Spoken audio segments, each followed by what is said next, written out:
Hello friends, मी advocate प्रसाद पाटील.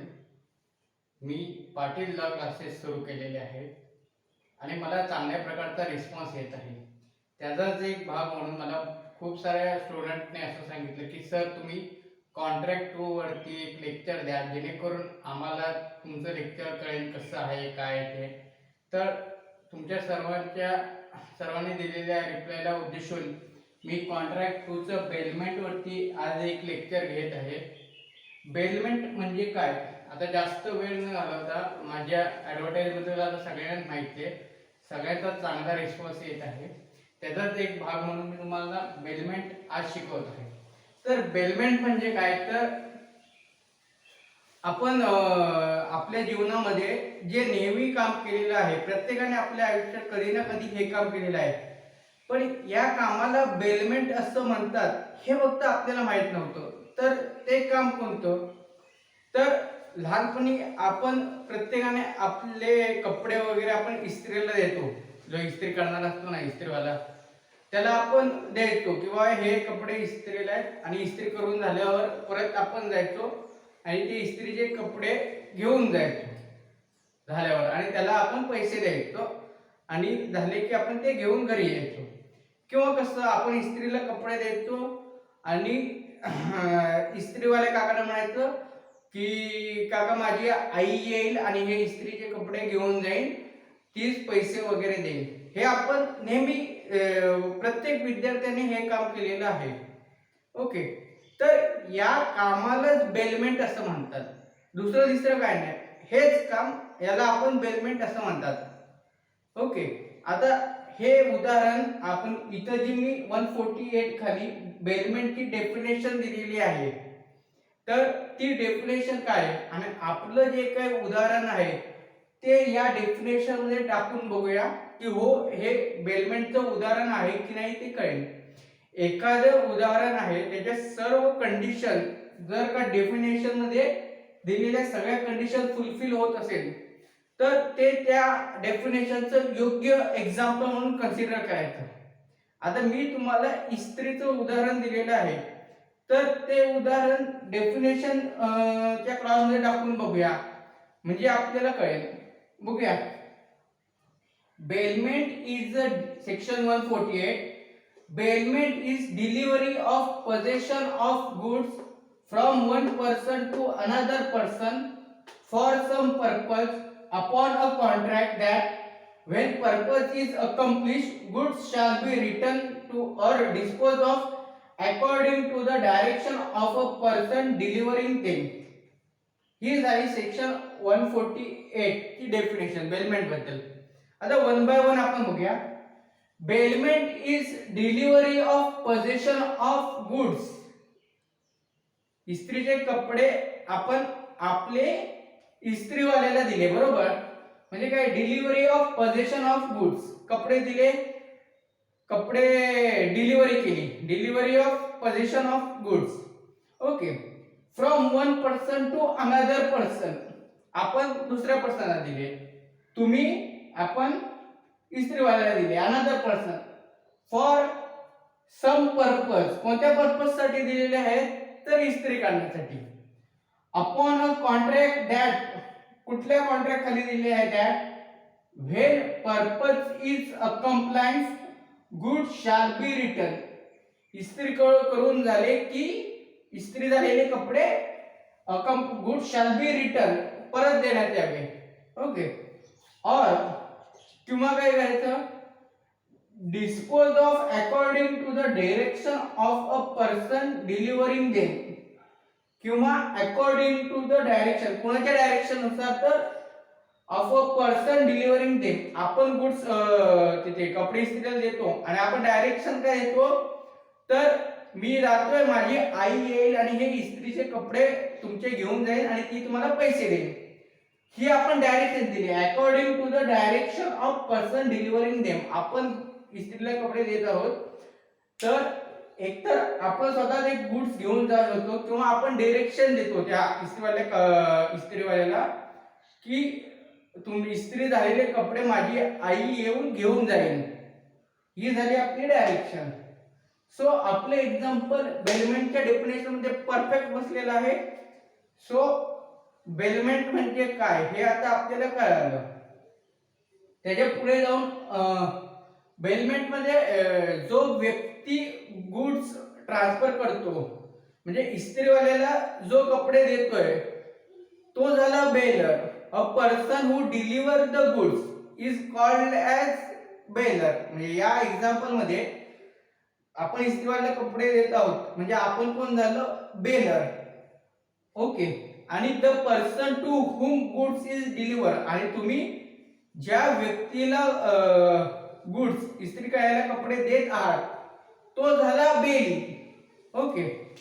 म्हणजे जसं आपण सेलर आणि बायर असतो बरोबर.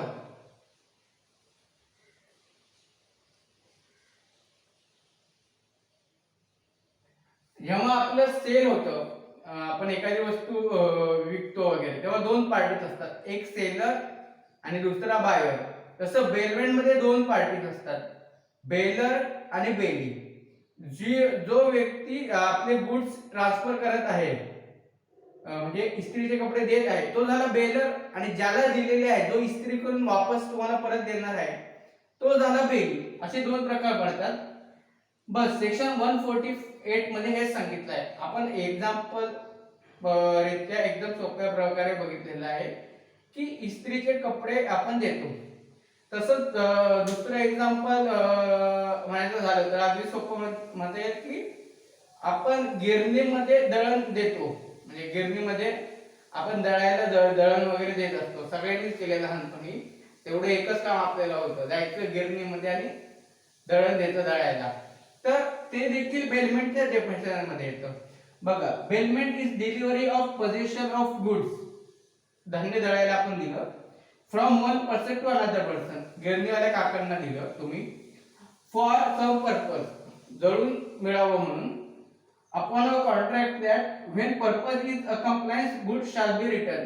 दळून झाल्यानंतर ते तुम्हाला परत देण्यात यावं म्हणून. किंवा काय, dispose of according to the direction of a person delivering them. मी खेळायला जात आहे, माझी आई येईल आणि ते जे तुम्ही दळलेलं धान्य आहे ते घेऊन जाईल. According to direction of a person delivering them. ज्याने दळण नेले त्याने डायरेक्शन द्यायची. ओके. सो ते देखील एक्झाम्पल आपण बेलमेंट मध्ये, त्याला देखील बेलमेंटच म्हणतात. तुम्ही दळण ठेवलात, तुम्ही कोण झालात, बेलर. त्यानंतर ज्याच्याकडे दळायला दिले आहे ते दळणारे काका ते कोण झाले, बेली.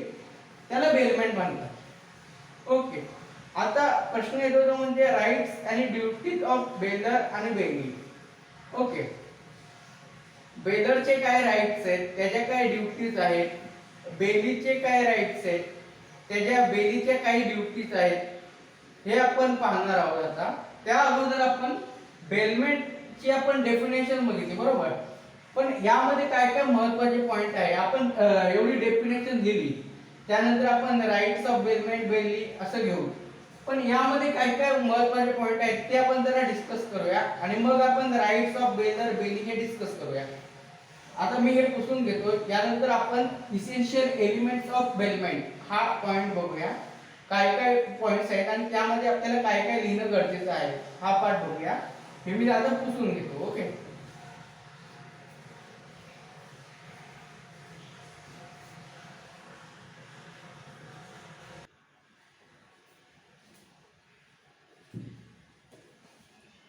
सो आपण बेलमेंट पाहतो. बेलमेंट मध्ये आपण डेफिनेशन क्लॉज बघितलं, त्यानंतर आपण त्याची एक्झाम्पल देखील बघितलं त्याचं. आणि आता बेलमेंट साठी ज्या फक्त आपण डेफिनेशन दिलं आणि डायरेक्ट आपण राईट्स अँड ड्युटीज लिहिले तर ते आन्सर इनकम्प्लीट वाटतं. तर बेलमेंटची डेफिनेशन दिली की त्याच्यामध्ये तुम्ही essential conditions for bailment, bailment होण्यासाठी कोणकोणते इसेन्शियल कंडिशन आहेत ते लिहिले तर चांगलं वाटतं. फर्स्ट, सेकंड, एकूण 4 कंडिशन आहेत आणि त्याबद्दल 1-2 लाईन मध्ये तुम्ही त्याचं डिस्क्रिप्शन केलं तर ते अजून चांगलं वाटेल. सो पहिली कंडिशन काय आहे, डिलिव्हरी ऑफ पोझिशन. बेलमेंट होण्याकरिता पोझिशन, गुड्सचं पोझिशन डिलिव्हर होणं गरजेचं आहे. जसं की आपण इस्त्रीचे एक्झाम्पल मध्ये बघितलं की आपण आपले कपडे इस्त्रीला म्हणजे कपड्यांची आपण डिलिव्हरी करत होतो, डिलिव्हरी ऑफ पोझेशन, डिलिव्हर करत होतो कपडे व इस्त्रीवाल्याला. ओके, त्यामध्ये काय पॉइंट्स येतो बघा. Possession of the goods is delivered from bailor to bailee in a contract of bailment. Bailment मध्ये जे काही गुड्स आहेत त्यांची डिलिव्हरी बेलर कडून बेलीकडे होते. ओके, सेकंड पॉइंट काय सांगते, गुड्स. गुड्स मस्ट बी, goods means movable property only. Goods मध्ये केवळ आणि केवळ मुव्हेबल प्रॉपर्टीचा समावेश होतो. मग इस्त्रीचे कपडे मुव्हेबल प्रॉपर्टी, दळण movable property. Okay, goods includes only movable property, not immovable property. त्यानंतर delivery for some purpose. Delivery of possession of goods must be for some purpose. Okay, त्यानंतर तुम्ही याचं एक्झाम्पल देखील एक्सप्लेन करू शकता. आणि last, delivery must be upon a contract. There must be a contract. Okay, अशा प्रकारे आपण इसेन्शियल कंडिशन पाहिलेले आहेत. त्यामध्ये एक दोन लाईन काय लिहायचे हे मी तुम्हाला सांगितलं. त्यानंतर वाटल्यास तुम्ही हे दोन एक्झाम्पल, जसे की आपण एका आन्सर मध्ये एक दोन केसेस टाकतो, तसेच एक दोन केसेस आणि त्यासोबत एखादं एक्झाम्पल जे मी दळणाचं वगैरे सांगितलं, जेणेकरून ती कन्सेप्ट तुमची क्लिअर आहे हे एक्झामिनरला कळणं गरजेचं आहे की हा ह्याला बेलमेंटची नाही तर तुम्ही बेलमेंटची डेफिनेशन लिहून आलात फक्त, तर असं वाटतं की ते एक रट्टा मारून आलाय डेफिनेशनचा आणि तो लिहितोय. पण तुम्ही जर का इसेन्शियल पॉइंट्स मध्ये वगैरे लिहिले, खाली एक दोन एक्झाम्पल लिहिले आणि एक्झाम्पल थ्रू तुम्ही दाखवून दिलं की हा ह्याला बेलमेंट करतात, तर पेपर तपासणाऱ्याला हे कळून येतं की अरे ह्याला बेलमेंट तर माहित आहे आणि त्याचे एक्झाम्पल त्याने दिले, याचा अर्थ त्याला ते कसं इम्प्लिमेंट होतं बेलमेंट हे देखील त्याला माहिती आहे. तर अशा प्रकारे तुम्ही एक शॉर्ट मध्ये जर का खाली एक्झाम्पल म्हणून पॉइंट दिला तर ते अजून खूप चांगल्या प्रकारे दिसून येतं. हा झाला आपला बेलमेंटचा इंट्रोडक्शन म्हणजे डेफिनेशन क्लॉज, इम्पॉर्टंट त्यातले पॉइंट्स बघितले बेलमेंट साठीचे. त्यानंतर आपण एक्झाम्पल बद्दल डिस्कशन केलंय. आता आपण डायरेक्ट पुढे राईट्स ऑफ बेलर आणि राईट्स ऑफ बेली पाहणार आहोत. ते देखील आपण अशाच पॉइंट्स मध्ये घेणार आहोत. एक पहिला पॉइंट काय, दुसरा पॉइंट काय, तिसरा, असे पॉइंट्स आणि त्यांचं आपण डिस्कशन करणार आहोत. ओके, हे मी जरा पुसून घेतो आणि नवीन राईट्स अँड ड्युटीज आपण चालू करूया. ओके,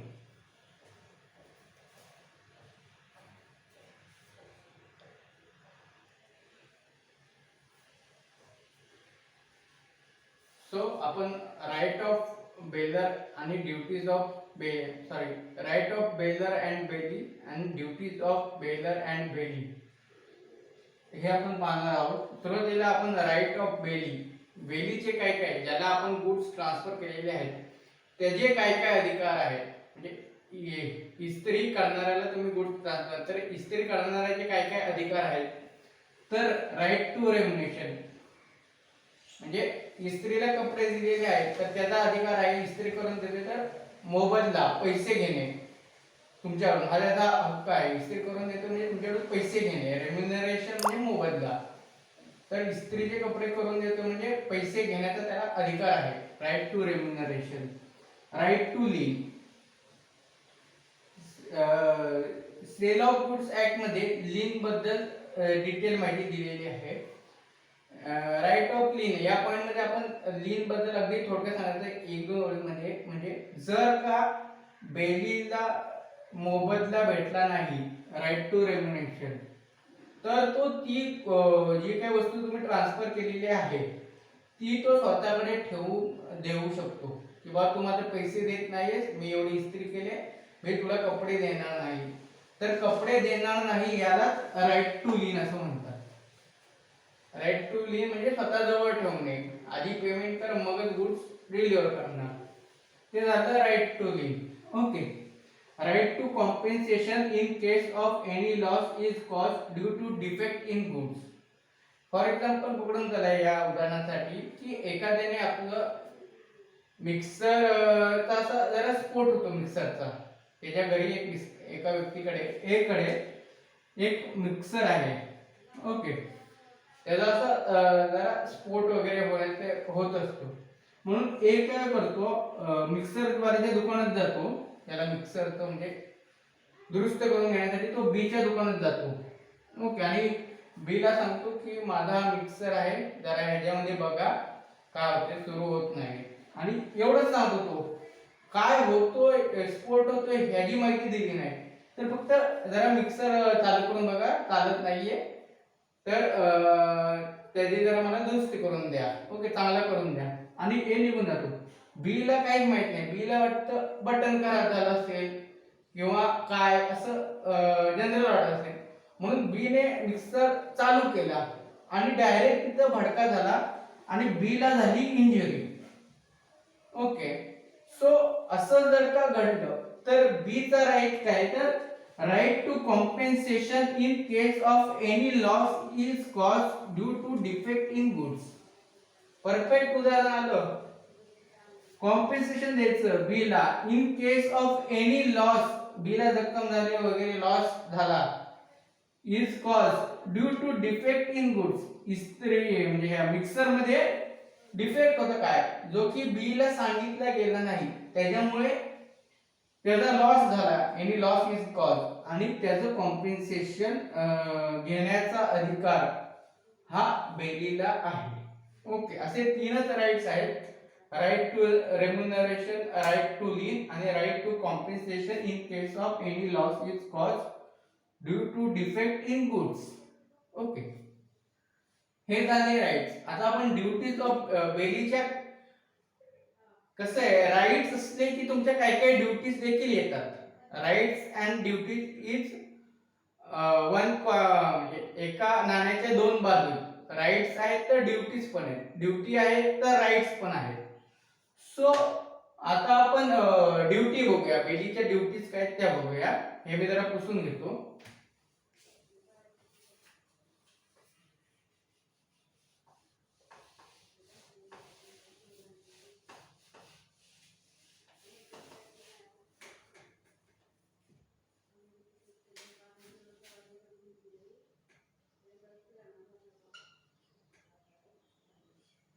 ड्युटी ऑफ बेली, बेलीच्या काय काय ड्युटीज आहेत तर बघा. पहिली ड्युटी काय, तर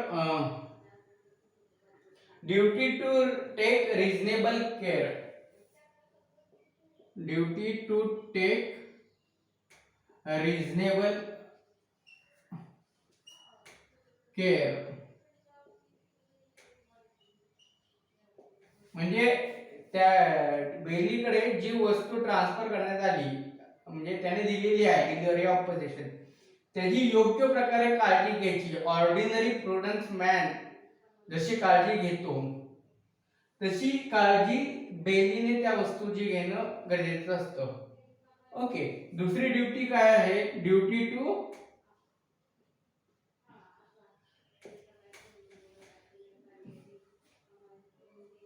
ड्युटी नॉट टू मेक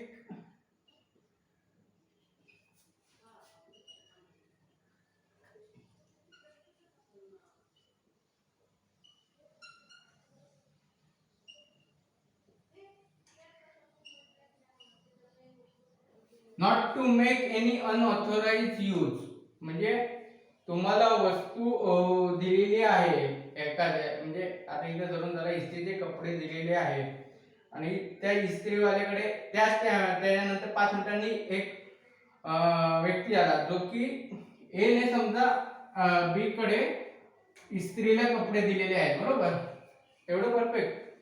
आणि त्याच टायमाला ए चा सी हा एक मित्र आपले कपडे इस्त्री बी कडे आला आणि बी ला काय म्हणतो की ए ने त्याची शेरवानी बी कडे दिलेली आहे इस्त्री वगैरे करायला, आणि बी त्याला काय सांगतो की बाबा तू ये, उद्या ये घेऊन जा. आणि त्याच टायमाला सी त्या 15 मिनिटांनी सी बी कडे येतो आणि म्हणतो की अरे मला असं असं लग्नामध्ये जायचं आहे, तर तुझ्याजवळ असलेला एखादा मला कपडा दे, इस्त्री वगैरे चांगली करून. मग ए चाच ड्रेस तो सी ला देतो आणि सी आणि ए मित्र असतात आणि ते पार्टी बघत हे तर बघतो, अरे हा तर माझाच ड्रेस घालून आलाय, शेरवानी का हा तर माझाच घेऊन आलाय. तर इथं बी ने त्याची ड्युटी ब्रीच केली. बी ची ड्युटी काय आहे की not to make unauthorise use. So B is liable to pay compensation. त्याला काही म्हणजे कपड्याला जर का काही वगैरे झालं तर बी ए त्याच्याकडून कॉम्पेन्सेशन घेऊ शकतो बी कडून. सो दुसरी ड्युटी आहे not to make any unauthorise use. Third काय आहे ड्युटी, तर duty not to mix the goods.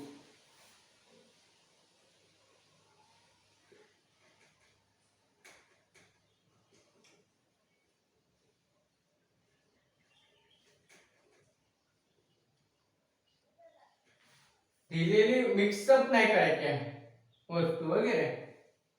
त्यानंतर चौथी ड्युटी काय आहे,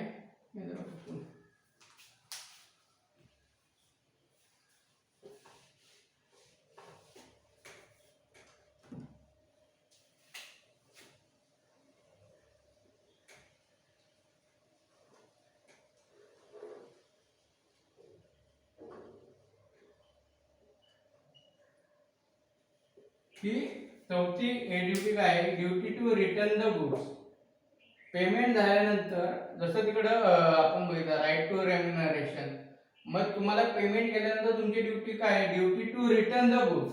जी गुड्स तुम्हाला डिलिव्हर करण्यात आलेले आहे इस्त्रीचे कपडे, तर ते तुम्ही वापस मालकाला देणं ही बेलीची ड्युटी आहे.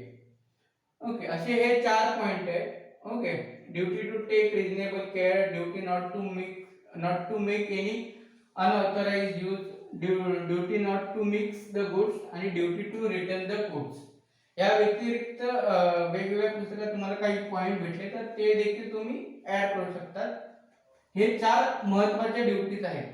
ओके, आता आपण राईट्स ऑफ बेलर आणि ड्युटीज ऑफ बेली बघूया. ओके, हे मी पुसून घेतो.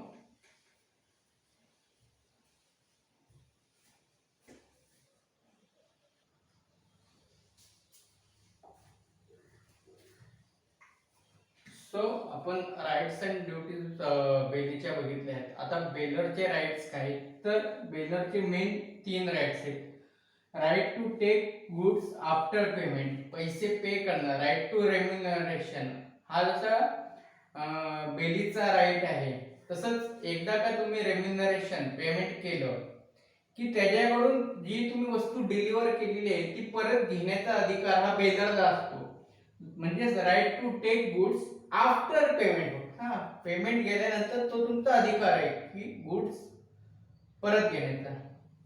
Right to sue against bailee, बेलीवर तुम्ही केस दाखल करू शकता, तो तुमचा अधिकार आहे. पण कधी, तर समजा बेलरने तुम्ही गुड्स बेलीला ट्रान्सफर केलेले आहे बरोबर, आणि बेलीने त्याचा मिसयूज केला किंवा मिसयूज केला काहीतरी, किंवा समजा त्याचे डॅमेज वगैरे केला, तर तुम्ही त्याच्यावरती केस दाखल करू शकता. त्यानंतर राईट टू कॉम्पेन्सेशन, तसंच काहीतरी म्हणजे गुड्स डिलिव्हर केलेले आहे आणि त्याच्यामध्ये डिफेक्ट वगैरे, इस्त्रीला कपडे दिले, इस्त्री कपडे त्याच्याकडून ते कपडे फाटले गेले, तर तुम्ही त्याच्याकडून नुकसान भरपाई कॉम्पेन्सेशन देखील मागू शकतात. असे 3 महत्त्वाचे राईट झाले. Right to take goods after payment, त्यानंतर right to sue against bailee आणि राईट टू कॉम्पेन्सेशन. असे 3 राईट्स पडतात. आता हे मी पुसून घेतो. आपण बेलरच्या काय ड्युटीज आहेत ते देखील 3-4च आहेत, ते आपण बघूया. म्हणजे बेलमेंट हा टॉपिक आपला या ठिकाणी कंप्लीट होऊन जाईल. ओके, हे मी पुसून घेतो.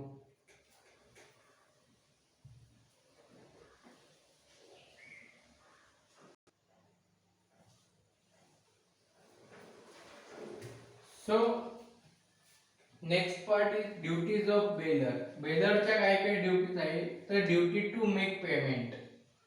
जे काही गुड्स तुम्ही ट्रान्सफर केलेले आहेत ते तुम्ही परत घेताना तुमची ड्युटी आहे की तुम्ही पेमेंट करणं गरजेचं असतं बेलीचं. म्हणजे इस्त्रीला कपडे दिलेले आहात तर त्या इस्त्री करणाऱ्याकडून तुम्ही कपडे घेत आहात तर त्याचं पेमेंट करणं ही बेलरची ड्युटी आहे. तसेच duty to disclose material defect, जसं आपण एक मिक्सरचं एक उदाहरण घेतलं, त्याचा स्फोट झाला मिक्सरचा, त्याच्यामुळे त्याचं नुकसान झालं, तर ते होऊ नये म्हणून duty to disclose material defect, तुम्ही जे काही जी काही वस्तू तुम्ही देत आहात दुरुस्तीला किंवा कशाला, तर त्यामध्ये काय मटेरियल डिफेक्ट आहे हे डिस्क्लोज करण्याची जबाबदारी बेलरची आहे. की बाबा म्हणजे डिटेलमध्ये त्याचा डिस्क्लोज करायचं, तुम्ही वस्तू का ट्रान्सफर करतात. आता मिक्सर तुम्ही ट्रान्सफर करत आहात त्याला, तर तुम्ही ते डिटेलमध्ये समजून सांगणं गरजेचं आहे की बाबा याला असा असा स्फोट होतोय, तर त्यामुळे मी तुमच्याकडे वस्तू आणलेली आहे दुरुस्ती करायला, जेणेकरून ती दुरुस्ती करते वेळी बेली प्रिकॉशन घेणे स्वतःची. सो ती एक ड्युटी आहे. आणि ड्युटी टू पे कॉम्पेन्सेशन, समजा हा असा काही डिफेक्ट त्याने सांगितला नाही, त्याच्यामुळे बेलीला काही इजा वगैरे झाली, तर बेलरची ड्युटी आहे की जे काही कॉम्पेन्सेशन, ज्याला काही खर्च वगैरे होईल बेलीचा, तो डिफेक्ट न स्फोट झालाय त्याच्यामुळे झालाय, तर ते कॉम्पेन्सेशन पे करायची